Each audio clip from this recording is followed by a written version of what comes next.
सुनिए डॉक्टर श्याम सुंदर पराशर जी की यह सप्तम दिवसीय कथा का द्वितीय भाग। आज की इस कथा में भक्तों आप लोगों को प्रेम की एक तरह से सबसे अच्छी मिसाल प्रस्तुत करके आपको आज की इस कथा में बताया जाएगा। इस कथा को सुनकर आपको यह ज्ञात होगा कि भगवान खुद प्रेम को कितनी अधिक वरीयता देते हैं और इस संसार में प्रेम से बढ़कर कुछ नहीं है। तो ध्यान से आज की इस कथा को सुने। श्री राधे। ये हमारे बस में नहीं। तो भगवान भीम अर्जुन को अपने साथ में लेके पंडित जी बन के गए और युद्ध की भिक्षा जरासंध से मांगी। तो जरासंध ने भीमसेन को पसंद किया, भीमसेन के साथ युद्ध हुआ। भगवान ने तिनका उठा के चीर के दिखाया, संकेत दिया। तब उसी संकेत पर भीमसेन ने जरासंध को पटका और बीच में से दोनों पैर एक पैर को तो अपने पैर से दबाया, दूसरे पैर को पकड़ के जोर से झटका मारा और बीच में से चीर के दो टुकड़ों में फेंक दिया। गुदतः पाटयामास शाखा महागजः, जैसे गजराज वृक्ष की शाखा को चीर देता है, ऐसे ही जरासंध को चीर के फेंक दिया। जरासंध का अंत हुआ। तो उसके जेल खाने में जाके देखा तो 20,800 राजा बंदी बने पड़े थे, बुरी तरह बेचारे। तो भगवान ने सभी राजाओं को मुक्त कर दिया। जाओ। सभी राजाओं ने भगवान की शरण में आकर की स्तुति करी। कृष्णाय वासुदेवाय हरये परमात्मने प्रणतक्लेशनाशाय गोविंदाय नमो नमः। ये श्रीमद् भागवत का सबसे प्रिय मंत्र माना जाता है। जब जब संकट पड़े इसका स्मरण करते रहो। हमारे पूज्य श्री देवरहा बाबा सरकार जो मचान पर रहते थे जमुनापली पर, वो हमेशा इसी मंत्र को देते थे। कृष्णाय वासुदेवाय हरये परमात्मने प्रणतक्लेशनाशाय गोविंदाय नमो नमः। सभी राजाओं को मुक्त किया भगवान ने और राजसूय यज्ञ में आने का आमंत्रण किया। अब पांडवों का राजसूय यज्ञ इंद्रप्रस्थ में बड़ा विशाल रूप से प्रारंभ हुआ। समस्त भूमंडल के राजा इकट्ठे हो गए, सब ये महात्मा इकट्ठे हो गए। अब प्रश्न खड़ा हुआ, इस यज्ञ में प्रथम पूजन किसका किया जाए? तो सहदेव ने खड़े होकर कह दिया, मेरी सूक्ष्म बुद्धि में जो भी समझ में आ रहा है, मुझे लगता है द्वारकाधीश कृष्ण से बढ़कर और कोई बढ़िया पात्र प्रथम पूजन का नहीं हो सकता। बाकी आप लोग समझे। तो वयोवृद्ध पितामह भीष्म उठ के खड़े होके बोले कि मैं समर्थन करता हूं सहदेव के वचन का। बहुत बढ़िया प्रस्ताव रखा है, मैं इसका अनुमोदन करता हूं। पितामह भीष्म ने जब मोहर मार दी तो कौन विरोध करे। सबने करतल ध्वनि से प्रस्ताव पारित कर दिया, सबने स्वीकृति दे दी। और जैसे ही पांडवों ने हाथ पकड़ के प्रभु को सर्वोच्च सिंहासन पर बैठा के पूजन प्रारंभ किया कि उसी सभा में बैठा था शिशुपाल, उसके तन बदन में आग लग गई। तिल मिला गया कि ये वो ही श्रीमान जी हैं कि दूल्हा बन के बारात लेके हम गए और दुल्हन लेके ये भाग गए। उस दिन जैसी बेइज्जती दुनिया में कभी किसी की हो नहीं सकती। आज मेरा मौका है, मैं भी छोड़ूंगा नहीं इसे। एकदम तिल मिला के खड़ा हो गया और जो गालियां भगवान को सुनाई। ईशो दुरत्यः काला इति सत्यवती श्रुति वृद्धानामपि यद बुद्धिर बाल वाक्येर विविद्यते।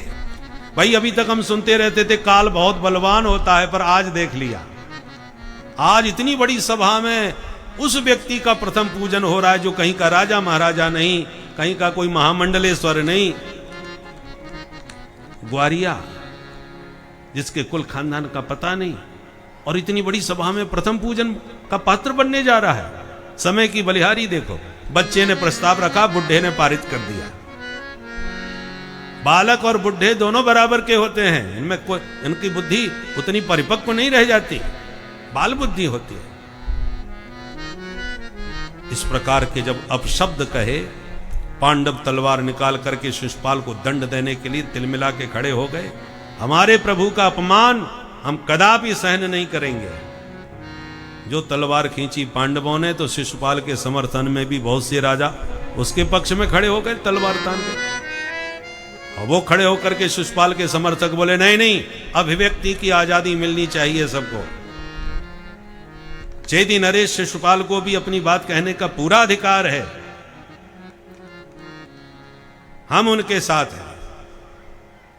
और अभिव्यक्ति की आजादी के नाम पर तुम कुछ भी बकवास कर सकते हो, हैं? जो चाहो सो बोल सकते हो। इसी देश की राजधानी में बैठ के भारत तेरे टुकड़े होंगे, ऐसा नारे लगाने वाले के कहते हैं अभिव्यक्ति की आजादी है। आज शिशुपाल भी अभिव्यक्ति की आजादी के नाम पर सारी सभा के बीच में भगवान को गाली दे रहा है और उसके समर्थन में लोग खड़े हैं। भगवान समझ गए कि ये तो विश्व युद्ध छिड़ने वाला है, क्योंकि विश्व की सारी हस्तियां यहां बैठी हुई हैं। अभी दो दल बन जाएंगे और भयंकर विश्व युद्ध छिड़ जाएगा और कारण हम बनेंगे। इसलिए भगवान ने अपने ही पक्षधरों को शांत कर दिया। पांडवों से कहा भाई आप लोग बैठ जाओ, ये कोई और थोड़ी है, हमारी बुआ का लड़का है शिशुपाल, इस नाते मेरा भाई है। तो हम भाई भाइयों के बीच में जो निर्णय होगा आपस में हो जाएगा। हम लोगों के बीच में द्विपक्षीय वार्ता होने दो, हमें तीसरे पक्ष की आवश्यकता नहीं, इसलिए बीच में कोई ना आवे, हम दोनों आपस में निपटेंगे। जब भगवान के इशारे पर पांडव शांत बैठ गए तो शिशुपाल के भी सारे समर्थक शांत बैठ गए। पर शिशुपाल कहां बैठने वाला था, वो तो गाली पर गाली बकता गया और गोविंद खड़े खड़े गिनते गए। जहां 100 गाली पूरी हुई भगवान बोले सावधान शिशुपाल, तुम्हारी मां मेरी बुआ लगती है और बुआ को मैंने वचन दिया था कि तुम 100 अपराध भी करोगे मेरे तो मैं क्षमा कर दूंगा, इसलिए मैंने वचन निभा लिया, परंतु अब आगे मत बोलना। जहां 101 गाली इसने दोबारा दी, सिरक्षुरांत चक्रेणा जहारा पतितम रिपोह, एक झटके में सुदर्शन प्रकट हुआ और सिर काट करके शिशुपाल का दूर फेंक दिया। उसके शरीर से एक तेज निकला जो भगवान के चरणों में समा गया। जो शिशुपाल की ये दशा देखी तो सारे दुष्ट राजा एकदम सन्नाटे में बैठे रह गए। आप उसमें बोले भैया गड़बड़ करेंगे तो यही हालत अपनी हो जाएगी, बोलो मत, जो हो रहा है होने दो, फिर कभी बाद में देखेंगे। एक शब्द भी किसी के मुंह से नहीं निकला, सब शांत बैठे रहे। भगवान ने विश्व समुदाय को संदेश दिया भारत का कि हम भारतीय स्वभाव से ही सहिष्णु हैं, शांति प्रिय लोग हैं। हमारा मूल मंत्र ही है सर्वे भवन्तु सुखिनः सर्वे सन्तु निरामयाः सर्वे भद्राणि पश्यन्तु मां कश्चित् दुख भाग भवेत्। विश्व के कल्याण का हम नारा लगाते हैं, सबका मंगल हम चाहते हैं, परंतु कभी कभी हमारी सज्जनता को लोग कायरता समझने लग जाते हैं, हमारी सहिष्णुता को व्यवस्था समझने लग जाते हैं। और ऐसे हमारी सज्जनता को जो कायरता समझने वाले लोग हैं, उन लोगों के लिए हमारे पूर्वजों ने, ऋषियों ने एक दूसरा मंत्र भी हमें सिखाया है, सठे साठ्यम समाचरे। दुष्ट को उसी की भाषा में समझाओगे तो वो समझेगा। वो सज्जनता की भाषा नहीं सीखा है, उसको उसी भाषा में समझाओ। 100 गाली सुन के अपनी सहिष्णुता का हमने भरपूर परिचय दे दिया, पर 101 गाली पर हम छोड़ने वाले भी नहीं है, ये भी आप देख लो। हमें कोई छेड़े तो हम छोड़ने वाले भी नहीं है। ये भगवान ने एक शिशुपाल को दंड देकर के सारे उद्दंड राजाओं को अपने आप संकेत कर दिया और शांत बैठे रह गए, एक शब्द नहीं बोला। इसलिए सहिष्णुता की भी एक सीमा होनी चाहिए। कितने वर्षों से हम आतंकवाद का दंश भोग रहे थे। हम कबूतर शांति के उड़ा रहे थे, उधर से आतंकवादी आ रहे थे। सिलसिला कितने दशकों तक चला, पर नहीं मिल रहा। अकल ठिकाने लगा दी, भाषा पूरी बदल दी। कहां तो वो हमसे हमारा ही सिर मांग रहा था। कश्मीर तो हमारा सिर है भाई, मांग रहा था, आज उसको अपने ही क्षेत्र बचाना भारी पड़ रहा है। यह है नीति, साम दाम दंड भेद, सारी नीतियों में निपुण राजा को होना चाहिए। हर जगह साम नीति से काम नहीं चलता, कभी कभी दंड नीति भी आवश्यक हो जाती है। कंटकेन कंटकोद्धारः, कांटा यदि चुभ जाए तो फिर कांटा स्वयं चुभा करके उसे निकालना पड़ता है, कांटे से ही कांटा निकलता है। तो प्रबल हिंसा को रोकने के लिए कभी छोटी मोटी हिंसा करके उस हिंसात्मक प्रवृत्ति को नियंत्रित करना ही पड़ता है।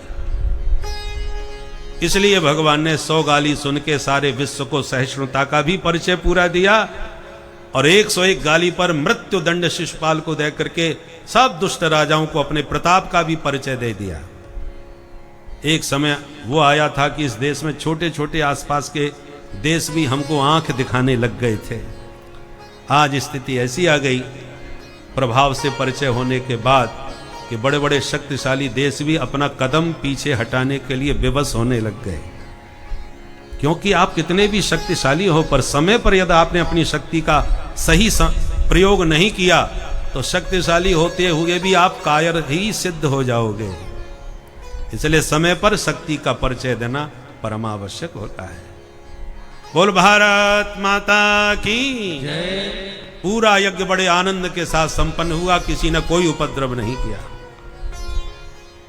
सुखदेव जी कहते राजन, इस प्रकार से हरि अनंत, हरि कथा अनंता, प्रभु के चरित्र अनंत हैं। तुम क्या सुनना चाहोगे परीक्षित, अब तुम बताओ।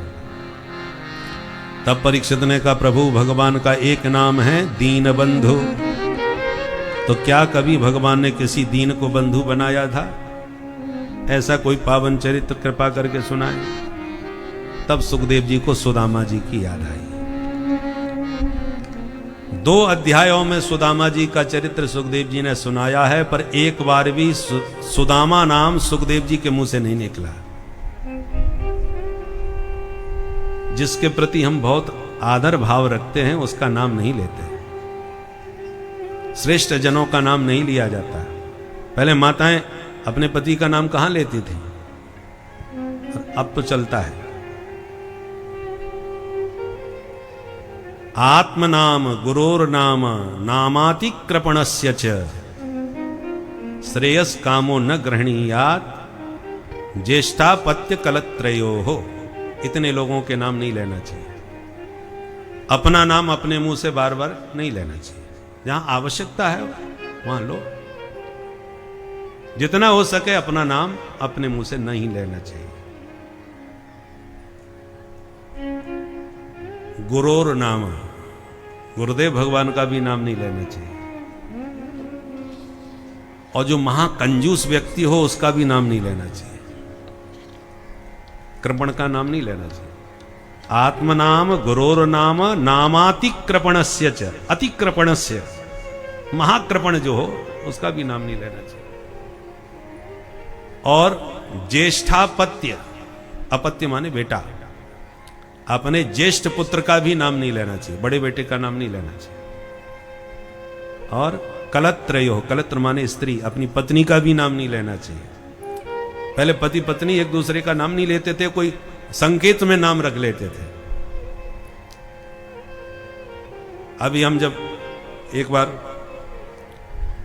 अमेरिका, तो अपने पति को महादेव जरा इधर आना, नाम कुछ और था और महादेव कहती थी, महादेव। तो हमने कहा देखो, विदेश में रह करके भी पति का नाम ना लेकर के संकेत में महादेव, शिव भक्त थे।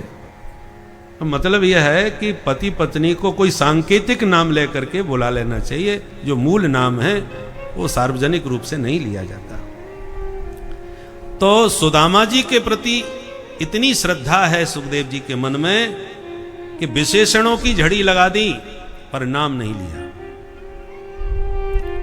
जैसे विधायक जी आ रहे हैं तो विधायक कोई नाम थोड़ी होता है, पर जब आप कहोगे विधायक जी आ रहे हैं तो समझने वाले सब समझ जाते हैं कि विधायक कौन है। सांसद जी आ रहे हैं, मंत्री जी आ रहे हैं, प्रधानमंत्री जी आ रहे हैं, मुख्यमंत्री जी आ रहे हैं, पर ये पद के माध्यम से हम उनका परिचय दे देते हैं, मूल नाम नहीं लेते। शंकराचार्य जी आ रहे हैं, जगत गुरु जी आ रहे हैं, ऐसे कहते। पद के माध्यम से, उपाधियों से परिचय दो, मूल नाम मत लो आदरणीय जनों का। तो परिचय दे रहे हैं सुखदेव जी। कृष्णस्यासीत् सखा कश्चित् ब्राह्मणो ब्रह्मवित्तमः विरक्त इंद्रियार्थेषु प्रशांतात्मा जितेन्द्रियः। अब देखो कितनी विशेषण गिना दिए। कृष्णस्य सखा, भगवान द्वारकानाथ के बड़े प्यारे प्रिय मित्र हैं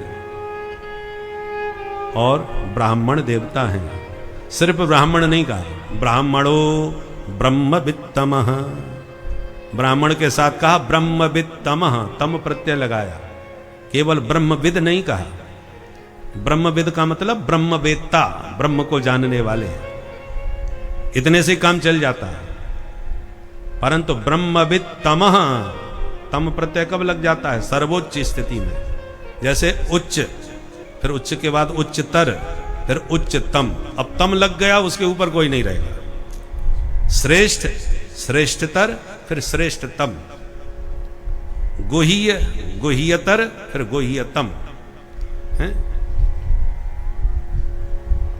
ऐसे ही प्रिय, प्रियतर और फिर प्रियतम।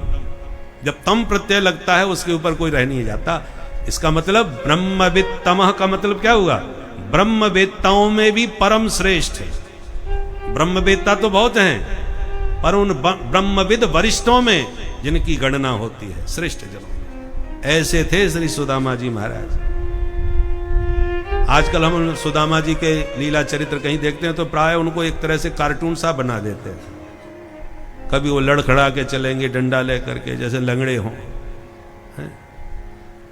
हाँ, धनहीन है ये बात सही है, परंतु ब्रह्मवेत्ता हैं, ब्रह्मविद वरिष्ठ हैं। भगवान ने जिनको इतना आदर, स्नेह और अग्रज के समान महत्व दिया हो, वो कोई ऐरा गहरा नत्थु कह रहा होगा क्या? सुदामा जी बहुत बड़े ब्रह्मनिष्ठ महापुरुष हैं, सदगृहस्थ महान संत। जब हम संत कहते हैं तो प्राय लोग विरक्त महात्मा समझने लगते हैं। संत कोई भी हो सकता है भाई, संतत्व उसमें होना चाहिए। और प्राचीन जितने महात्मा हैं वो प्राय गृहस्थ संत ही ज्यादा हैं। भृगु जी हैं, वशिष्ठ जी हैं, ये सब गृहस्थ ही तो हैं, ज्यादातर गृहस्थ हैं। अत्रि हैं, च्यवन हैं, ये सब संतों में गिने जाते हैं और ज्यादातर गृहस्थ हैं। संतत्व उनमें होना चाहिए, ब्रह्मविद वरिष्ठ होने चाहिए। ऐसे ही श्री सुदामा जी महाराज हैं, महान संत। अब देखो ब्रह्मविद वरिष्ठ कह दिया, इस पर भी संतोष नहीं हो रहा सुखदेव जी, और उपाधियां दे रहे। बोले विरक्त इंद्रियार्थेषु, इंद्रियों के विषयों से हमेशा विरक्त रहने वाले हैं। प्रशांतात्मा, प्रशांतात्मा माने अंधवत पश्य रूपाणी, शृणु शब्दम अकर्णवत, काष्ठवत पश्य वैदेहम, प्रशांतस्येति लक्षणम। ये प्रशांत आत्माओं के लक्षण हैं। क्या लक्षण है? अंधवत पश्य रूपाणी, वो सबके रूप को देखते हैं पर अंधे की तरह देखते हैं। आप समझ रहे हो कि ये हमारा रूप सौंदर्य निहार रहे हैं, पर वस्तुतः उनकी दृष्टि कहीं और होती है। वो देखते हुए भी किसी को नहीं देख रहे। अंधवत पश्य रूपाणी, रूप को भी देखते हैं तो अंधे की तरह देखते हैं। जिनकी नेत्र ज्योति चली जाती है वो देखते हुए दिखाई तो पड़ते हैं, पर दिखाई तो उन्हें कुछ नहीं पड़ता ना। आप समझते हो कि हमें देख रहे। ऐसे ही जो परमात्मा के चिंतन में निरंतर मग्न रहते हैं, वो व्यवहार करते जगत में दिखते हैं, वस्तुतः उनकी दृष्टि कहीं और ही होती है। काष्ठवत पश्य वही रूपम। जैसे आप कपड़े खरीदने जाओ तो दुकान पर बढ़िया बड़ी दीवाना होता है क्या?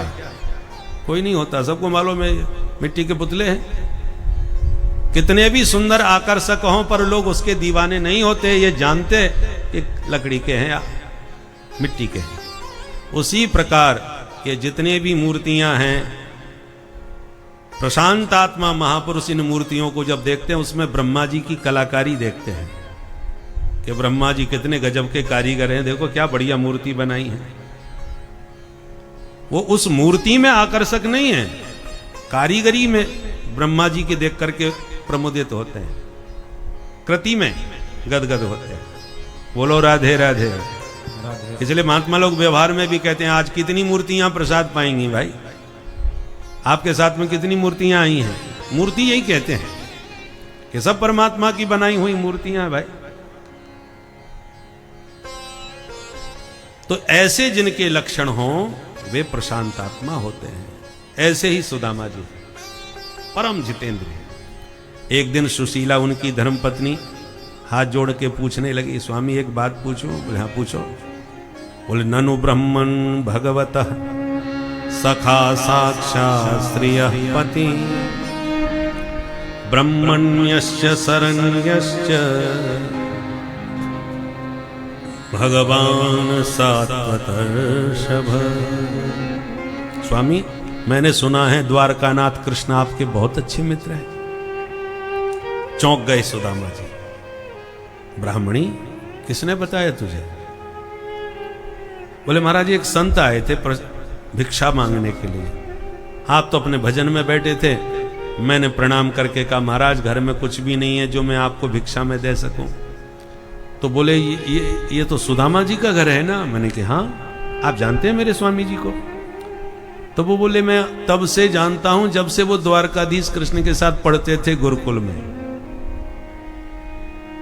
तो मैं तो सुन के हैरान रह गई कि मेरे स्वामी भगवान कृष्ण के साथ पढ़े हुए।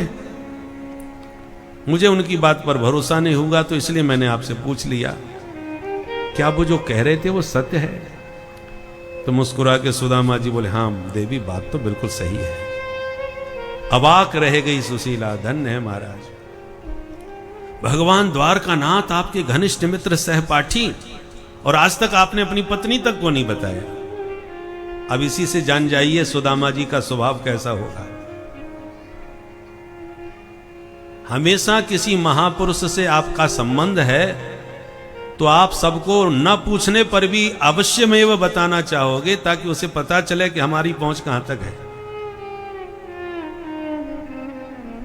अरे मुख्यमंत्री जी के साथ हाथ मिलाते गलती से धोखे से भी कोई फोटो मिल जाए तो हम फेसबुक में छा जाते हैं। देखो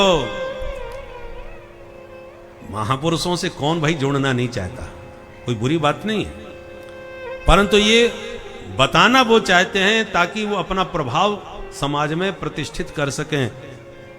हमारे यहाँ एक ऐसे वक्ता भी हैं वृंदावन धाम में कि वो न जाने कैसे करके कंप्यूटर से बड़े बड़े महापुरुषों के साथ अपना चित्र तैयार कर लेते हैं और फ्लैक्स बना करके भी लगवा देते हैं कि देखो हम अमेरिका के राष्ट्रपति से मिलके हैं, देखो हाथ मिला रहा है।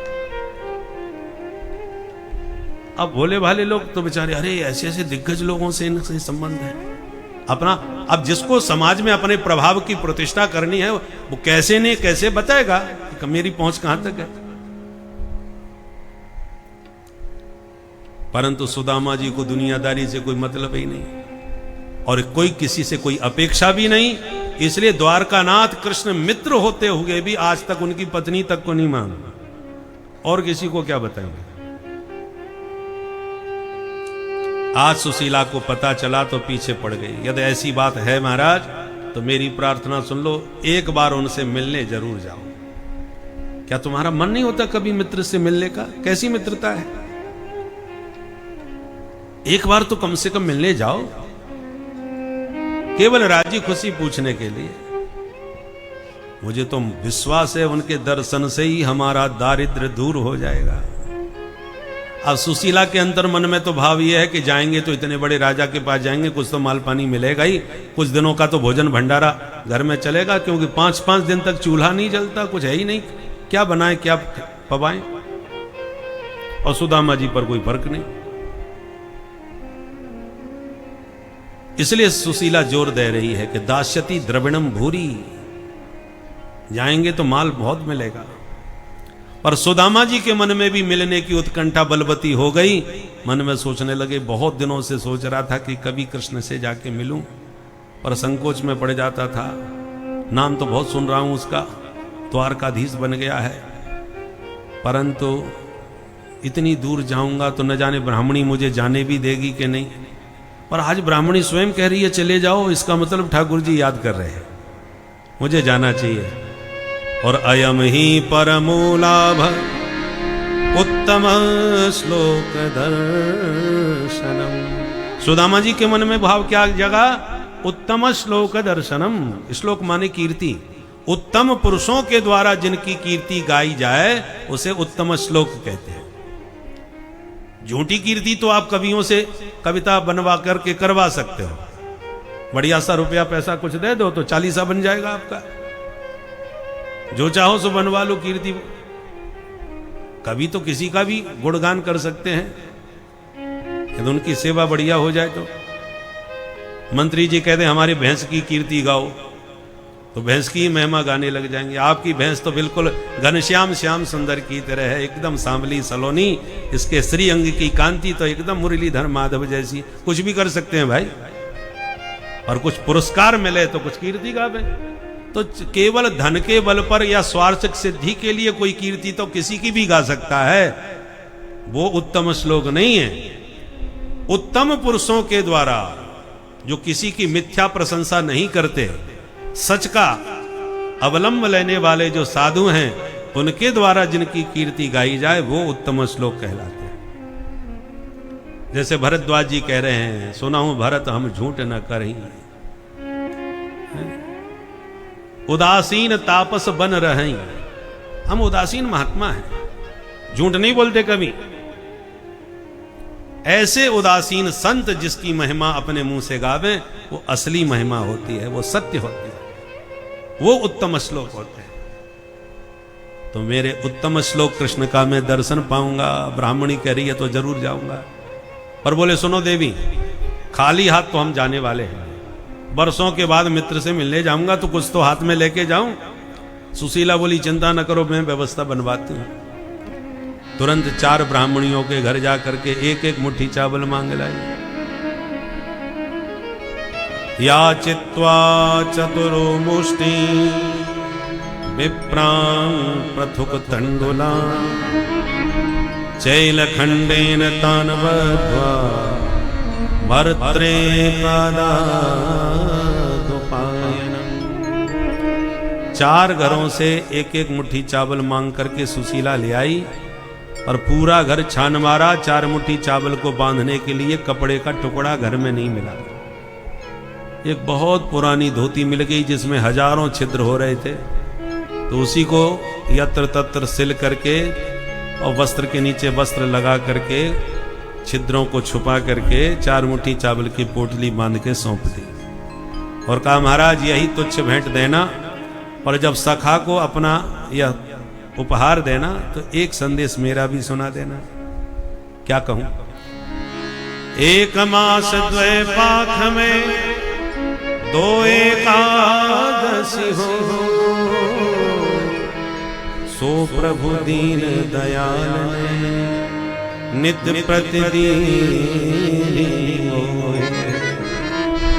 हे दीन बंधु, आपके सभी भक्त वैष्णव महीने में 2 बार ही एकादशी का व्रत रखते होंगे, पर मेरे ऊपर तो ऐसी कृपा बरस रही है आपकी महाराज के घर में 12 मास एकादशी ही बनी रहती है। जब भी कुछ खाने को नहीं दिखता तो कहते हैं चलो आज एकादशी है। इस घर में कभी द्वादशी का उदय होगा भी कि नहीं? थोड़े से शब्दों में सुशीला ने अपने मन की पीड़ा सुना दी। सुदामा जी पोटली बगल में दबाए चल दिए। चलते चलते बेचारे थक गए तो एक वृक्ष की छांव में थोड़ी देर के लिए सो गए। विश्राम करते करते भगवान ने सुदामा जी को अपने दिव्य योग बल से द्वारका में लाके सुला दिया। भगवान का नियम है, जो तू आवे 1 पग मैं आऊं पग 60, और जो तू कर रो काठ 100 तो मैं लोहे की लाठ। नींद खुली तो सुदामा जी एकदम भौचक्के से रह गए, ये हम कहाँ आ गए भैया। राहगीरों से पूछा भैया यहाँ से द्वारका कितनी दूर होगी?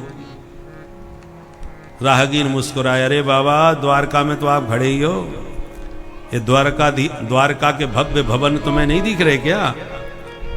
सुदामा जी बोले अच्छा हम द्वारका आ गए। बोले बिल्कुल, कहाँ जाना है आपको द्वारका में?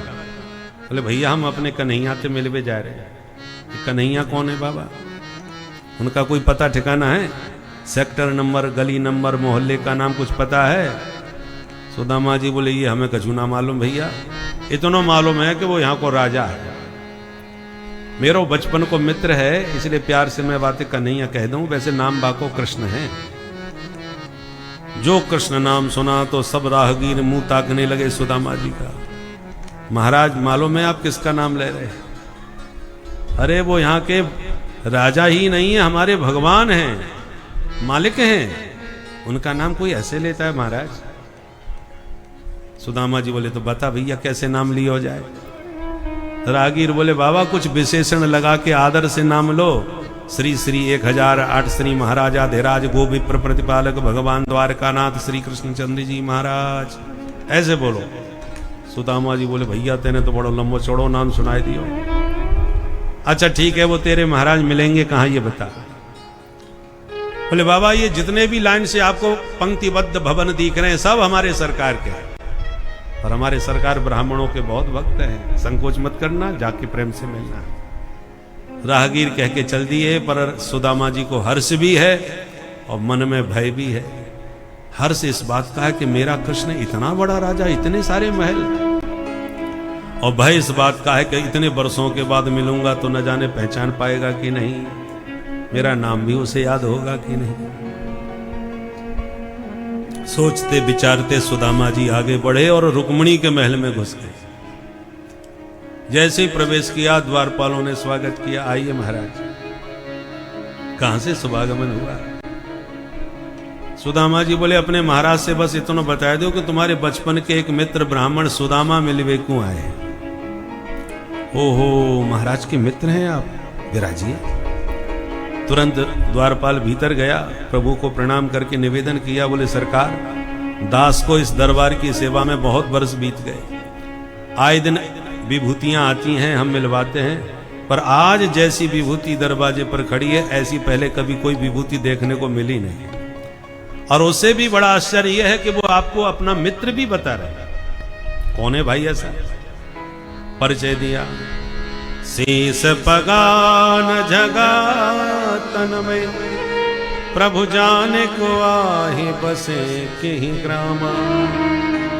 धोती फटी सिलटी दुपटी, और पाए उपान की नहीं श्याम। द्वार खड़ो तुझ दुर्बल देख, रहो चकसो वसुधा अभिरामा। पूछत दीन दयाल को धाम, बतावत आपनो नाम सुदामा। जो सुदामा नाम प्रभु के कान में पड़ा, द्वारकानाथ सिंहासन से कूद पड़े और इतने वेग से दरवाजे की ओर दौड़े कि द्वारपाल घबरा गया और सारी सभा परेशान हो गई कि ये कौन आ गया भाई जिसका नाम सुन के उसकी अगवानी में सरकार ऐसे भाग के गए हैं। और एक से एक महापुरुष इस दरबार में आए दिन पधारते हैं। हमेशा सरकार ने हमें आदेश दिया कि जाओ उन्हें आदर पूर्वक ले आओ।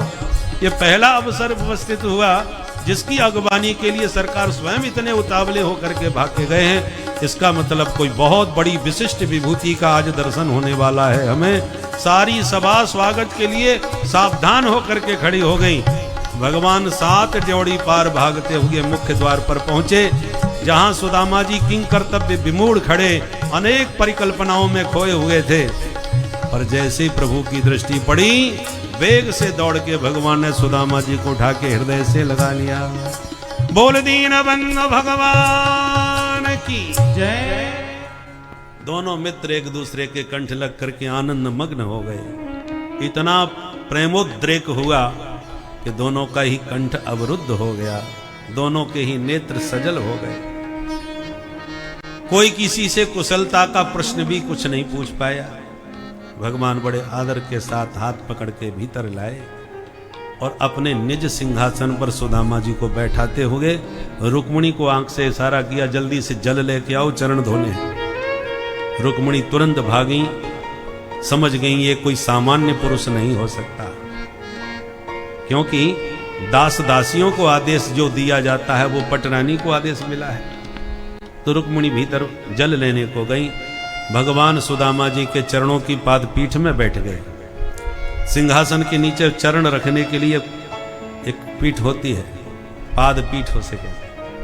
तो सिंहासन पर ऊपर तो सुदामा जी बैठे और चरणों की पादपीठ में भगवान बैठ गए और दोनों चरण सुदामा जी के उठा के अपनी गोदी में रख लिए। पीतांबर के द्वारा धीरे धीरे चरणों में लगी हुई धूल मिट्टी साफ करने लगे और जब धीरे धीरे तलवे पर हाथ फेरा, ब्रह्मांड के नायक के पास जब सुदामा जी चले तो सभी देवताओं में हाहाकार मच गया, क्योंकि जो ब्रह्मांड के ही स्वामी हैं अपने भक्त की इतनी अधीरता से प्रतीक्षा कर रहे थे। और यदि भक्त आकर कुछ मांग लेता तो क्या वो देते नहीं। इंद्र अपने को परेशान थे कहीं वह देव पद न मान लें, ब्रह्मा जी अपने को परेशान थे कहीं वो ब्रह्म पद न मांग लें। आज वास्तव में यदि सुदामा जी कुछ भी मांगते तो भगवान उन्हें दे देते। ऐसे करुणामयी प्रभु के भजन में आप लोग रहिए, उनका सुमिरन करिए, उनकी शरण में होइए, उनकी भक्ति कीजिए। भक्तों श्री राधे। पग कंटक जाल लगे पुनि जोए, हाय महा दुख पायो सखा, तुम आए इतेन किते दिन होए।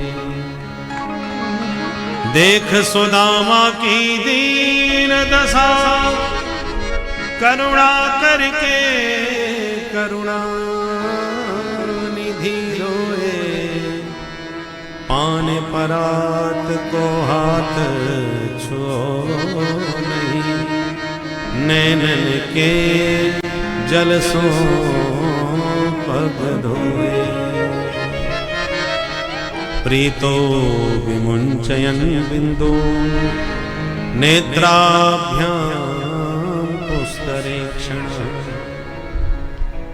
नेत्र की जलधारा ने चरण धो दिए सुदामा जी के। रुक्मिणी जल लेके आई, पर यह दृश्य देख करके खड़ी की खड़ी रह गई। मन में कल्पना करने लगी, किम अनेन कृतम पुण्यम अवधूतेन भिक्षुणा, श्रियाहीनेन लोकेस्मिन् गर्हितेन धमेन च। इस अवधूत ने क्या पुण्य किया होगा जो इतना बड़ा सौभाग्य सरकार इसे प्रदान कर रहे हैं। संसार में जिसे कोई ठीक से देखता भी नहीं, दीनहीन को कौन देखता है। एक तरफ तो इतना गर्हित निम्न जो कोई दृष्टि भी न डाले, और दूसरी तरफ भाग्य देखो, जिनके चरणों का ध्यान बड़े बड़े सिद्ध संत करते हैं, वे प्रभु अपने नेत्र जल से इसका पाद प्रक्षालन कर रहे हैं। भगवान ने चरणोदक रुक्मिणी को दिया और कहा, देवी इस पावन जल से मैं पवित्र हो गया, पूरे घर आंगन को भी पावन कर दो। और सबसे पहले चरणोदक अपने सिर पर सिंचन किया प्रभु ने। अग्रहीत सिर साराजन, भगवान लोक पावन। जिन प्रभु के नाम से जगत पवित्र हो जाता है, वे प्रभु कह रहे हैं कि आज मैं पावन हो गया। और चरणोदक रुक्मिणी को सौंप दिया। प्रभु ने देखा सुदामा सकुचाए हुए बैठे हैं, कुछ हिम्मत नहीं पड़ रही बात करने की। मित्रों की मन की बात तो एकांत में ही संभव है, इसलिए भगवान बोले, मित्र बहुत हारे थके लग रहे हो, चलो भीतर अंतःपुर में चलते हैं। हाथ पकड़ के भीतर ले गए, स्नान कराए, नूतन वस्त्र पहनाए, विविध व्यंजनों के भोजन पवाए, फिर निज सैया पर सुलाए। और जैसी सुदामा जी लेटे के भगवान स्वयं चरण दबाने बैठ गए। अपने सरकार को जब चरण दबाते देखा तो रुक्मिणी तुरंत पंखा लेके आ गई और एक तरफ खड़ी होकर के हवा करने लगी। सुखदेव जी कहते हैं, परीक्षित कर लो दर्शन, कौन कहेगा कि सुदामा दरिद्र है। साक्षात महालक्ष्मी जिसके लिए पंखा जल रही है और लक्ष्मी पति जिसके चरण दबा रहे हैं, दुनिया में उससे बड़ा धनवान कौन हो सकता है। बोल दीन बंधु भगवान की। भगवान ने देखा कि बड़ी देर हो गई पर मित्र हमसे कुछ बोल नहीं रहा, मौन है, गुमसुम। तो सुदामा का मौन तोड़वाने के लिए प्रभु ने एक प्रश्न पूछ दिया, अपि ब्रह्मन् गुरुकुला भवता लब्ध दक्षिणा समावृत्तेन धर्मज्ञ भार्योढ़ा सदृशवा। मित्र, तुम्हारा समावर्तन संस्कार हो गया था गुरुकुल में, फिर तुमने विवाह किया कि नहीं? सुदामा जी मुस्कुराते शर्माते हुए इशारे में बोले, कन्हैया या के अतिरिक्त और कोई बात पूछवे की ना मिली? मेरे विवाह की बड़ी चिंता है भाई तुमको। भगवान बोले, मित्र तुम बचपन से ही बाबा बैरागियों की बातें बहुत ज्यादा करते थे, तो शंका तो है रही है कहीं बाबा जी यही तो ना बन गए। सुदामा जी बोले, लाला विवाह है गयो, तेरी भाभी को नाम है सुशीला, जैसोई नाम वैसोई काम, सीधी सच्ची ब्राह्मणी है, तो जीवन की गाड़ी चल रही है। लाला तू बता तेरो विवाह भयो कि ना है? मुस्कुरा के भगवान हाथ जोड़ के बोले, मित्र मेरी मत पूछो, अब घर में ही बैठे हो सब बता देंगे, परंतु आज हमें शिकायत है कि तुमने चुपचाप अकेले अकेले विवाह कैसे कर लियो, हमें सूचना तक ना भेजी। सुदामा जी बोले, लाला तू बुलावो कोई हंसी खेले, तू इतना बड़ो राजा धीराज, आज तेरे दर्शन है गए, हम तो इतने में ही धन्य है गए। भगवान बोले, ऐसी बातें मत करो, अरे बुलाए होते तो हम अवश्य आते हैं। खैर जो बीत गई सो बीत गई।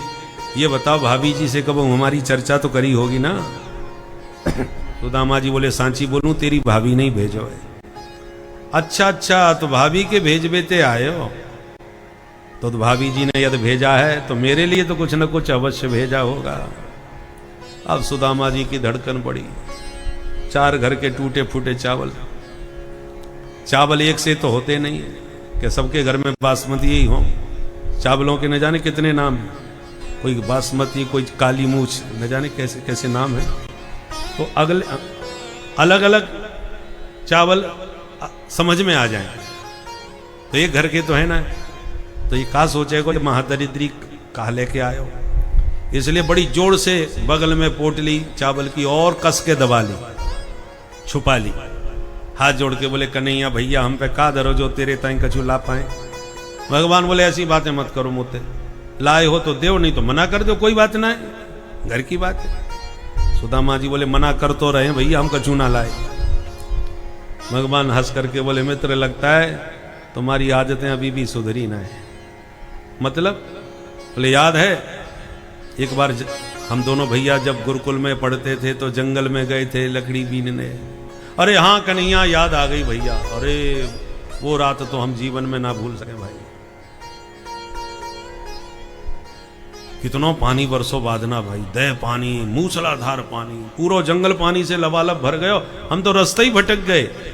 और पूरी रात एक वृक्ष के नीचे हमें सर्दी में भींगते हुए काटनी पड़ी। भगवान बोले, तुम्हें सब कुछ याद है, तब तो ये भी याद होगा कि रात भर तुम्हारे दांत कितनी जोर से कटकटा रहे थे सर्दी में। आप सुदामा जी समझ गए, ये तो कछु पोल पट्टी खोल व्यवहारो हमारे। विद्यार्थी जीवन में अनेक प्रसंग होते हैं, और बुढ़ापे में यदि बचपन का कोई मित्र मिल जाए तो बुढ़ापे में भी बचपना वापस आ जाता है, वो बचपन के प्रसंग याद आने लगते हैं। सुदामा जी ने तुरंत प्रसंग बदल दिया, कन्हैया छोड़ इन बातों को भैया, वो विद्यार्थी जीवन के आनंद ही कछु और थे। भगवान बोले, तो सच बताओ भाभी जी ने कछु ना भेजो? सुदामा जी बोले, घुमा फिरा के फिर वहीं पहुंच गए। अरे एक बार मना कर दी तोते भैया, तू बार बार काय क्यों पूछे मोते? भगवान बोले, मुझे ऐसा लग रहा है कि मेरे स्वभाव को तुम भूल गए। मित्र में पदार्थों का भूखा नहीं हूं। पत्रम पुष्पम फलम तोयम यो में भक्त्या प्रयक्षति। पदार्थ कुछ भी हो, पत्र, पुष्प, फल और जल, 4 नाम लिए। भगवत गीता में भी ये श्लोक है और श्रीमद् भागवत में भी यही श्लोक है, ज्यों का त्यों। सभी भक्तों को सुदामा के माध्यम से भागवत में बता रहे हैं, अर्जुन के माध्यम से गीता में बता रहे हैं, अपना स्वभाव भगवान समझा रहे हैं। मैं बहुत कीमती पदार्थों के लिए नहीं बैठा, 4 नाम लिए हैं, और चारों ऐसे नाम लिए हैं जो सर्वत्र सुलभ हो सके। पत्र, पुष्प, फल और जल। पत्र माने पत्ता। अच्छा, पत्रम में भी नाम नहीं है कि तुलसी पत्रम ही चाहिए, कि बिल्व पत्रम चाहिए, केवल पत्रम, एक पत्ता ले आओ। जबकि तुलसी, भगवान को पत्र, तुलसी पत्र प्रिय है, पर तुलसी दलम कहा नहीं है। क्यों? ऐसे कई देश हैं जहां पर तुलसी के दर्शन नहीं होते। अब कोई विदेश में कोई भक्त बैठा हो, बेचारा तुलसी का पत्ता कहां से ढूंढता फिरेगा। इसलिए पत्रम कहा, नाम किसी पत्ते का नहीं लिया। फिर बोले पुष्पम, पुष्पम कहा, फूल का नाम नहीं लिया, गुलाब, गेंदा, चंपा, चमेली, कमल, कोई पुष्पम। फिर बोले फलम, फलम में भी नाम नहीं है, केला, अमरूद, मौसमी, जामुन, कौन सा चाहिए, फलम। अंत में बोले तोयम, तोयम में भी नाम नहीं, तोय माने जल, जल में भी नाम नहीं है, गंगा जल, यमुना जल, त्रिवेणी का, संगम का, कहां का जल चाहिए, सिर्फ तोयम, एक चुल्लू जल। चारों वस्तुओं के नाम जो लिए हैं वो सर्वत्र सुलभ वस्तु हैं, क्योंकि भगवान के भक्त तो बड़े अकिंचन भी हैं, फक्कड़ हैं। ऐसी कोई वस्तु नहीं भगवान ने नाम ली जो असंभव हो, दुर्लभ हो। शर्त केवल एक है, यो में भक्त्या प्रयक्षति। चढ़ाते समय तुम्हारे अंदर भक्ति भाव होना चाहिए, प्रीति होनी चाहिए। तुम क्या चढ़ा रहे हो इसकी कीमत नहीं है, तुम कैसे चढ़ा रहे हो इसका बड़ा महत्व है। हम लोग दुनिया को दिखाने के लिए ज्यादा प्रदर्शन करते हैं। 20 का नोट चढ़ाएंगे तो कई ऐसे लिफाफे होते हैं जो चुपचाप रख करके चले, अब किसने चढ़ाया, कौन ताक रहा है खोल खोल करके, जिसने भी चढ़ाया चुपचाप रख जाएंगे। और अब तो 2000 का बंद हो गया, 500 का ही सबसे बड़ा है। तो 500 रुपया या चढ़ाएंगे तो 5 बार घुमा के जरूर दिखा देंगे, लोग देख लें, देखो कितने का चढ़ा रहे हैं। बोलो राधे राधे। प्रायः हमारी प्रकृति है कि हम ज्यादा चढ़ाएं तो लोग ज्यादा से ज्यादा देख पाएं, ताकि हमारा महत्व समझ में हमने क्या दिया। और नहीं है तो धीरे से आसन की नीचे हाथ खिसका दिया, किसने क्या देखा, क्या चढ़ाए। पर भगवान कहते हैं इसका कोई महत्व नहीं है, तुम्हारे हृदय में भाव निर्मल होना चाहिए। मैं अरे लक्ष्मीपति को तुम क्या लक्ष्मी चढ़ाओगे, पर जो भी चढ़ाओ, 4 नाम लिए हैं, पत्र, पुष्प, फल और जल, पर जो भी चढ़ाओ प्यार से चढ़ाओ, भाव के साथ चढ़ाओ, तो भगवान बड़े प्यार से उसे स्वीकार करते हैं।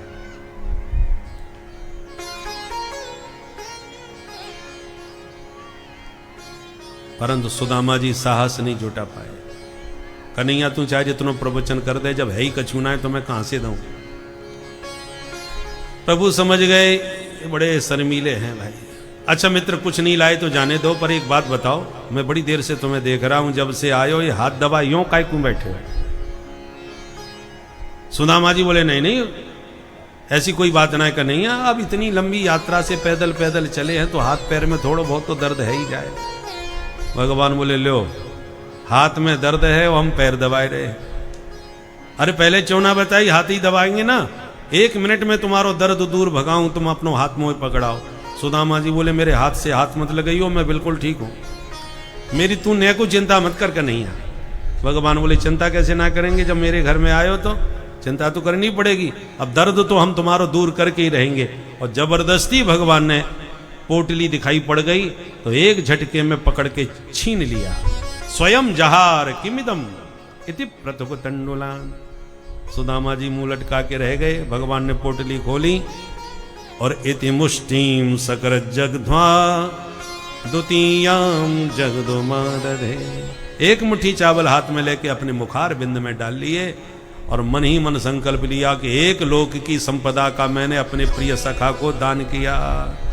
बोल दीन बंधु भगवान की जय। दूसरी मुट्ठी चावल हाथ में लेते ही रुक्मिणी जी ने हाथ पकड़ लिया और आंखों से इशारा किया, हमारा सर्वस्व दे के क्या स्वयं सुदामा बनने का विचार है। परिवार बहुत बड़ा है, हिसाब किताब से दो महाराज। अथवा हाथ पकड़ के कहा ये कच्चे चावल खाए जा रहे हो, पेट खराब हो जाएगा महाराज, खाना है तो मैं आपको भात बना के खिला दूंगी। अथवा हाथ पकड़ के कहा प्रभु एक संत महापुरुष का लाया हुआ प्रसाद अकेले अकेले कैसे पा रहे हो, घर में प्रसाद हमेशा सबको बांट करके पवाना चाहिए, परिवार बड़ा है, 2-2 दाने हमें भी तो मिल जाए इस प्रसाद से। भगवान बोले ठीक है देवी ले जाओ, सबको बांटो। रुक्मिणी चली गई। एकांत पाकर के भगवान बोले मित्र बता नहीं सकता क्या स्वाद आया था, और तुम इतनी देर से छुपाए बैठे थे। सुदामा जी के तो आनंद का ठिकाना नहीं रहा। भगवान बोले मित्र यदि ये प्रसाद भाभी ने मेरे लिए ही भेजा था तो कुछ न कुछ संदेश भी संभवतः कहा हो। सुदामा जी बोले लाला एक बात कही। हाँ तो बताओ। एकांत अवसर पाके सुदामा जी ने संदेश सुना दिया। एक मास द्वय पाख में 2 एकादशी हो, सो प्रभु दीन दयाल ने नित्य प्रतिदिन। जो सुशीला का संदेश सुना तो भगवान के भी नेत्र सजल हो गए। आंख बंद करके कुछ पल के लिए भगवान मौन हो गए, चुप हो गए, और पल भर में उत्तर पहुंचा दिया घर। होनी थी सो भय गई, फिर नहीं ऐसी हो, भावी तेरे भवन में नित्य द्वादशी हो। बोल दीन बंद भगवान की जय। तुझे देते नहीं देखा मगर झोली भरी देखी। सुदामा जी को कुछ नहीं बताया और पल भर में उत्तर पहुंचा दिया घर। सुदामा जी प्रसंग बदल के बोले कन्हैया तू मेरे घर की सब सुन ले, अपने बारे में कछु ना बता दे। तो भगवान ने सबसे मिलवाया। रात भर मित्रों में खूब हास्य परिहास हुआ, और सवेरा होते ही सुदामा जी नित्य कर्म से निवृत्त होकर के लकुटिया लेके विदा मांगने पहुंच गए। कन्हैया अब चलेंगे, तेरी भाभी राह देख रही है। भगवान के मुंह से एक बार भी नहीं निकला कि मित्र आज और रुक जाते हैं। ना भगवान ने रोका, ना सुदामा जी रुके। जैसे सुदामा जी बोले लाला चलेंगे, तो भगवान बोले जैसी आपकी मर्जी, तुरंत विदा कर दिया। अब सुदामा चल पड़े विदा होकर, और चलते चलते रास्ते में सोच रहे हैं भाई स्वागत सत्कार बड़ो जोरदार दियो, लेवे देवे वाली बात का छूना भाई। और मुझे मालूम था ब्राह्मणी ने मुझे यहां क्यों भेजा है, वो लेने देने के चक्कर में ही भेजा था। मुझे तो दर्शन का लाभ मिलना था, सो खूब मिल गया, पर ब्राह्मणी के लिए कुछ नहीं मिला।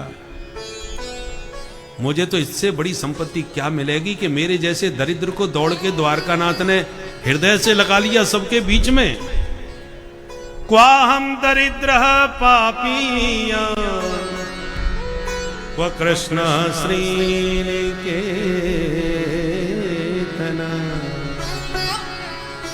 ब्रह्म बंधुर्ते स्माहं बाहुभ्यां परिरम्भितः। बाहुभ्याम परिरम्भितः। मेरे जैसे दीन दरिद्र को दौड़ के अपनी भुजा पास में हृदय से लगा लिया। मुझे तो सब कुछ मिल गया। धन नहीं दिया उसका भी कारण मैंने समझ लिया। क्या? जन्म के दरिद्री को एक साथ संपत्ति दे दी जाए तो निश्चित उसकी बुद्धि भ्रष्ट हो जाएगी। अधनोयम धनम प्राप्य माद्यनुस्मैर्न मां स्मरेत् इति कारुणिको नूनं धनम मे भूरिना ददात्। प्रभु ने सोचा ये जन्म का दरिद्री है, धन पाएगा तो बुद्धि बौरा जाएगी। जिसने 5 लाख रुपया जिंदगी में कभी हाथ में लेके नहीं देखे कि कैसे होते हैं, और उसे जनता ने आशीर्वाद दे करके विधानसभा में यदि पहुंचा दिया, और फिर हाँ उसको डायरेक्ट सरकार के द्वारा 5 करोड़ रुपया पकड़ाई जाए, करो क्षेत्र का विकास, तो प्राय ऐसे लोग अपने विकास में पहले जुट जाते हैं कि पहले हम विकसित हो जाएं फिर आपका विकास करेंगे। बहुत कम होते हैं, कोई बिरला योगी होगा जो इतना धन पा करके संतुलन अपनी बुद्धि का बना के रख पाए। ये प्रायः अपने आप को और अपनों को विकसित करने में लग जाते हैं। भगवान श्री सुदामा जी विचार कर रहे हैं कि प्रभु ने मुझे यही सब सोच के धन नहीं दिया, धनम में भूरी ना दता। माने मन में कोई कुभाव नहीं आया, बल्कि सद्भाव मन में जगा कि गोविंद कितने दयालु हैं। वो जानते हैं कि ब्राह्मण कितना भी सम्मान पा जाए, सम्मान को पचाना ब्राह्मणों को आता है। सम्मान पाकर के कभी वो अहंकारी नहीं होंगे, पचा जाते हैं, परंतु संपत्ति बचाना बहुत कठिन है। ब्राह्मण को धन मिला कि उसकी बुद्धि गड़बड़ाती है, धन नहीं पचता, बहुत कम पचा पाते, वो प्रदर्शन करने लग जाता है। धन पचाना वैश्यों को आता है, बनिया को कितना भी धन हो भनक नहीं पड़ने देगा किसी को, हजम कर जाएगा, पचा जाएगा, वो उसका पाचन तंत्र बढ़िया होता है। वो विद्या नहीं पचा सकता। वैश्य को थोड़ी भी विद्या आ गई तो विद्या का प्रदर्शन करने लग जाएगा। कहीं वो एक बात है 2-4 श्लोक पट्ट से सुनाएगा, हमको भी आता है।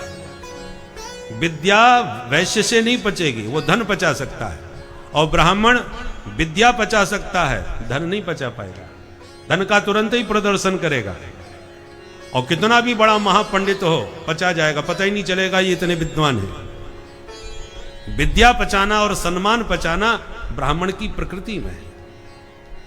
तो सुदामा जी सोच रहे हैं कि मुझे धनमान तो खूब, मुझे सम्मान तो बहुत दिया, रुपया पैसा कुछ नहीं दिया, क्योंकि रुपए से मेरी बुद्धि गड़बड़ा सकती थी, इसलिए धनम में भूरी ना दादा।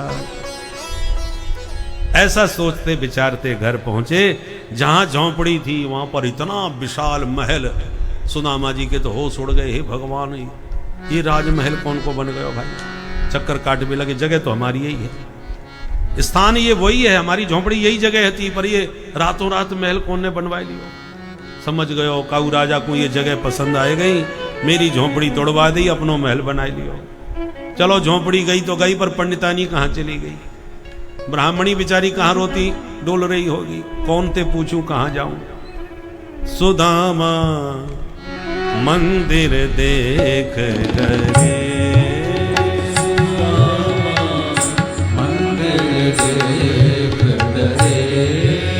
सुदामा मंदिर देख करे, सुदामा मंदिर देख करे। यहाँ तो थी मेरी टूटी झुपड़िया, यहाँ तो थी मेरी टूटी झुपड़िया, यहाँ तो थी मेरी टूटी झुपड़िया, यहाँ तो थी मेरी टूटी झुपड़िया। अब कंचन महल खड़े सुदामा, कंचन महल खड़े सुदामा, मंदिर देख करे सुदामा, मंदिर देख करे, मंदिर देख करे। मंदिर देख करे। डरे डरे से सुदामा जी महल के चक्कर काट रहे। अचानक दास दासियों ने सुदामा जी की स्थिति को समझा और भीतर महारानी सुशीला को सूचित किया, महारानी जी देखो ये ब्राह्मण कब से चक्कर काट रहा है, न जाने कौन है। झरोखे से ऊपर से झांक करके सुशीला ने देखा, जो सुदामा जी पर दृष्टि पड़ी सुशीला आनंद में उछल पड़ी। चलो चलो हमारे स्वामी जी आ गए, भव्य दिव्य स्वागत की तैयारी करो। भागती हुई श्रृंगार कक्ष में सुशीला ने 16 श्रृंगार किए, स्वर्ण थाल में आरती सजा के छमछम करती हुई अपने पति परमेश्वर के स्वागत में सुशीला चल पड़ी।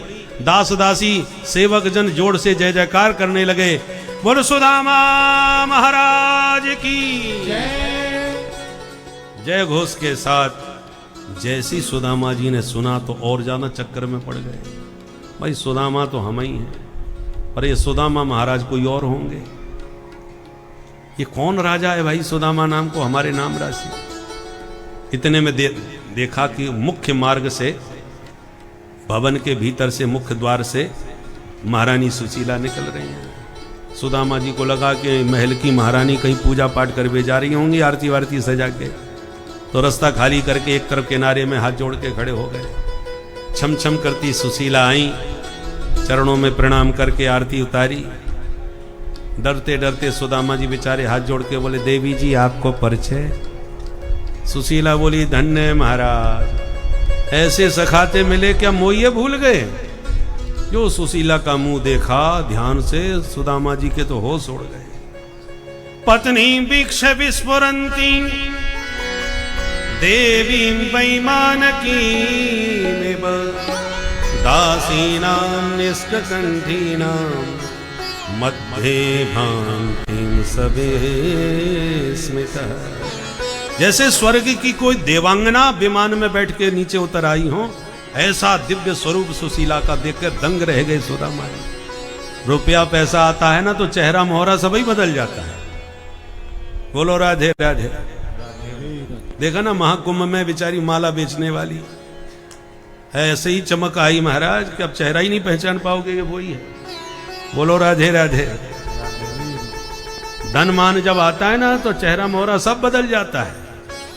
सुशीला का मुंह ताकते रह गए सुदामा जी। अरे ब्राह्मणी, ये चमचमाती तेरे तन पे साड़ी, ये दमदमाती सोने की थारी, ये इतनी ऊंची महिला टारी, ये सब कहां से आ गए तेरे पास? सुशीला बोली, महाराज आपके सखा ने आपको कछु ना बतायो का? ये सब द्वारका नाथ भगवान कृष्ण की कृपा, कोई चमत्कार है। बोल दीन बंधु भगवान की जय। अब सुदामा जी सब समझ गए, ब्राह्मणी ये कन्हैया हमारो बड़ो छलिया है। क्यों? अरे हम बातें मिलवे इतनी दूर तक गए पैदल पैदल, विदाई में फूटी कोणी ना धरी या ब्राह्मण के हाथ पे, और तू ना गई ना आई, घर बैठे ही माला माल कर दे। सच में श्री कृष्ण हमारे पर्जन्यवत वर्षति, बादलों का भी नाम घनश्याम है तो हमारे बंसी वाले का भी नाम घनश्याम है। तो बादल भी सांवले हैं, हमारा बंसी वाला भी सांवला है। तो बादल भी जल बरसाते हैं तो गोविंद भी कृपा बरसाते हैं। परंतु कहीं कहीं परंतु ऐसा पानी बरसाते हैं कि बाढ़ पर बाढ़ आ जाए, गांव के गांव बह जाए, और कहीं कहीं पर हमारा बूंद नहीं टपकाते, सूखा का सूखा रह जाए। बादल बरसते हैं कब? जब कोई बरसाने वाला हो। कन्हैया भी कृपा बरसाते हैं कब? जब बरसाने वाली इशारा करती हैं तब।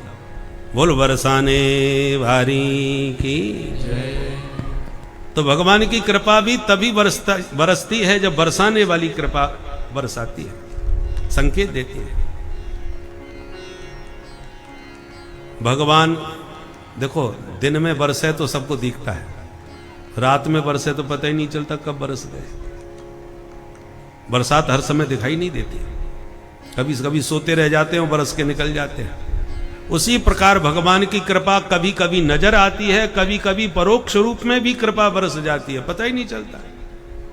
भगवान कहने कभी नहीं आते कि देखो मैंने कृपा बरसाई है। आप स्वयं अनुभव करके देख लो, भगवान किसी को कहने नहीं आएंगे। भगवान ने कृपा न बरसाई होती तो क्या मानव शरीर मिलता हमें? कबहू के कर करुणा नर देही, कबहू के कर करुणा नर देही, देत ईश बिनु है तो सनेही, देत ईश बिनु है तो सनेही, कबहू की कर करुणा नर देही, कबहू की कर करुणा नर देही, करुणा नर देही, करुणा नर देही। भगवान ने कृपा करुणा करी तभी ये मनुष्य शरीर हमको मिला है, नहीं तो 84 के चक्कर में गधा घोड़ा बने घूमते फिर रहे। उनकी कृपा से नरदेह हमें मिला है, और मनुष्य शरीर भी मिला तो दिव्य भारत भूमि में मिला है, भारत की पुण्य भूमि में मिला है। ये भी सोने में सुहागा, सोने में सुगंध, भारत भूमि में। और आप लोग तो और भी बड़भागी हो, भारत के भी बीचों मध्य में, मध्य प्रदेश में बीचों बीच बैठे हो, हृदय में। कितनी बड़ी कृपा है। आजकल कैसी कैसी समस्याएं कहां कहां आ रही हैं। आसपास की हालत देखो कैसी विचित्र होती जा रही है देशों की। क्या बांग्लादेश, क्या पाकिस्तान, क्या नेपाल, क्या लंका, सबकी लंका जल रही है, सबकी हालत पतली हो रही है। हम लोग कितने बड़भागी हैं कि अपने देश में पूरी तरह सुरक्षित आनंद से बैठ करके भगवान के गुणगान गा रहे हैं, भगवान के दिव्य चरित्रों की गंगा में गोता लगा रहे हैं। कोई टेंशन नहीं, कोई समस्या नहीं। अब जबरदस्ती की समस्या चाहे जितनी पाल लो आप, बाकी वास्तविकता यह है कि हम बहुतों से बहुत ठीक हैं।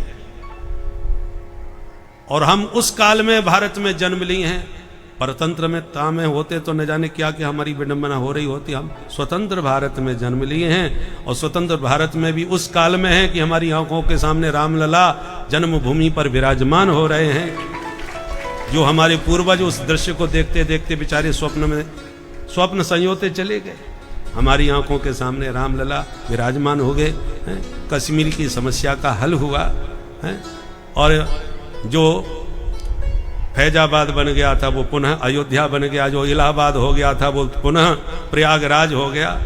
तो हमारे तीर्थों का विकास हो रहा है और सब प्रकार से हमारे अनुकूल वातावरण बन रहा है। कुछ छोटी मोटी समस्या तो सदा बनी रहती हैं, समय रहते सनई सनई वो भी सब समाप्त होंगी। तो हम अपने इस काल पर यदि विचार करके देखें कि हमें नेतृत्व बढ़िया मिला है, हमारा वातावरण इस समय देश का बहुत बढ़िया बना हुआ है। धीरे धीरे ठाकुर जी की कृपा से हम यदि विचार करके देखें तो बहुतों से अपने आप को बहुत सही अनुभव करते हैं। भगवान की भरपूर कृपा हमारे ऊपर है। देखो, सकारात्मक चश्मा लगा दो तो सब अच्छा ही अच्छा दिखेगा और नकारात्मक लगा लो तो सब उल्टा पुल्टा ही नजर आएगा।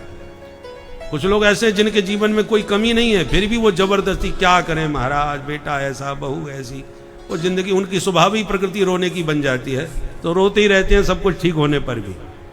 इसलिए सकारात्मक चिंतन करो, ठाकुर जी की कृपा जो बरस रही है उसका दर्शन करो और उस दर्शन के माध्यम से कृपानुभूति में सदा सराबुर रह करके मस्त रहो। बोल भक्त वत्सल भगवान की। इस प्रकार से भगवान का ये दीन बंधु नाम सार्थक हुआ।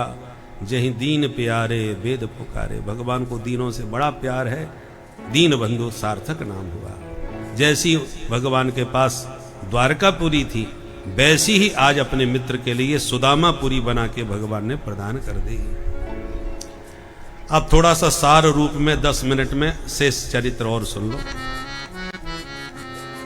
एक बार कुरुक्षेत्र स्नान करने के लिए भगवान सूर्य ग्रहण के अवसर पर आए तो ब्रजवासी भी पहुंच गए। तो 100 वर्षों के बाद भगवान की भेंट अपने प्रिय ब्रजवासियों से कुरुक्षेत्र में हुई। ऐसा आनंद आया कि 3 महीने तक ब्रजवासी और द्वारकावासी सब कुरुक्षेत्र में ही बने रहे। उसके बाद भगवान द्वारका लौटे। एक दिन देवकी मां ने कहा, बेटा कृष्ण, सुना है कि तुम भगवान हो। मैं जब कुरुक्षेत्र गई थी तो एक संत कह रहे थे कि तुमने अपनी गुरु माता का मरा हुआ बेटा भी जिंदा करके लौटा दिया था, यमपुरी से वापस ले आए थे। क्या ये सब बातें सही हैं? तुम सच में भगवान हो? क्या तुमने मरा हुआ बेटा जिंदा कर दिया था अपनी गुरु माता का? तो भगवान मुस्कुराने लगे, मां बात तो सही है। तब तो देवकी मां भावुक हो गई। अरे कृष्ण, तेरी उस गुरु माता का एक ही बेटा मरा था, तेरी इस देवकी मां के तो 6 बच्चों को मार डाला था कंस ने। या तू सचमुच दिखा सकता है तो कभी उन बच्चों को मुझे भी मिलवा दे, मैं भी देखना चाहती हूँ, केवल एक बार मिलना चाहती हूँ। भगवान बोले, जो आज्ञा मां। तुरंत गए सुतल लोक में। तो राजा बलि जहां राज्य करते हैं वो बलि के राज्य में पहुंचे। बलि ने स्वागत किया। भगवान ने कहा, हमारे अग्रज, हमारी माँ के, हमारे बड़े भाई आपके यहाँ आए हैं। भगवान सर्वज्ञ हैं, कौन जीव कहाँ किस काल में सब जानते हैं, इसलिए पहुंच गए वहीं पर। और बोले, जो कंस के हाथों मरे हमारे भाई हैं उन्हें वापस करो, माँ से मिलाना है। बलि ने ज्यों का त्यों बालक उनको लौटा दिया। अब उस 6 भाइयों को लेकर के भगवान द्वारका में आए और मां देवकी की गोदी में लाके बैठा दिया। इतने वर्षों के बाद अपने मरे हुए बच्चों को पुनः अपनी गोद में पा करके ऐसा प्रेम वात्सल्य उमड़ा, मां के स्तनों में दूध की धारा आ गई, बच्चों को दुग्ध पिलाने लगी। किंतु जैसी बच्चों ने स्तनपान किया कि सबके सब परम धाम चले गए। माँ ने कहा बेटा ये सब कहां भाग गए? भगवान बोले माँ आपने सिर्फ मिलने को कहा था, ठीक से मिलवा दिए ना, किंतु आपने मेरा उच्छिष्ट दूध उन्हें पिलाया है। जो स्तन मैंने पान किया है उसके बाद उन्होंने पिया, तो मेरे द्वारा उच्छिष्ट दुग्ध का पान करने से वो मेरे धाम के अधिकारी बन गए, अब उन्हें जाने दीजिए। ऐसा कह के माँ को भगवान ने संतुष्ट किया। ऐसे अलौकिक मित्रता एक ऐसा संबंध है जो इस सांसारिक कष्टों से बहुत हद तक रक्षा करता है। यदि आपके पास एक सच्चा मित्र है तो वह आपकी हर कठिन परिस्थिति में आपको एक ऐसा सहारा प्रदान करेगा जिस सहारे से आपका जीवन सुखमय हो जाएगा। इसीलिए कहा जाता है कि मित्रता अवश्य करनी चाहिए और एक मित्र ऐसा बनाना चाहिए जो आपका सच्चा मित्र हो, आप भी उसके सच्चे मित्र हों और ये मित्रता जीवन पर्यंत चलती रहती है। इस मित्रता के बंधन में बंधकर साक्षात सोचिए प्रभु श्री कृष्ण और सुदामा जी की आज कथाएं अमर हो गई हैं। तो इसी प्रकार यदि आप लोग भी किसी मित्र के साथ हैं, सच्चा मित्र है, तो उसका पूर्ण रूपेण सहयोग सुरक्षा प्रदान करें उसे। मित्रता का धर्म भी बहुत बड़ा धर्म होता है। मित्र का दुख अपना दुख और मित्र का सुख अपना सुख समझना चाहिए।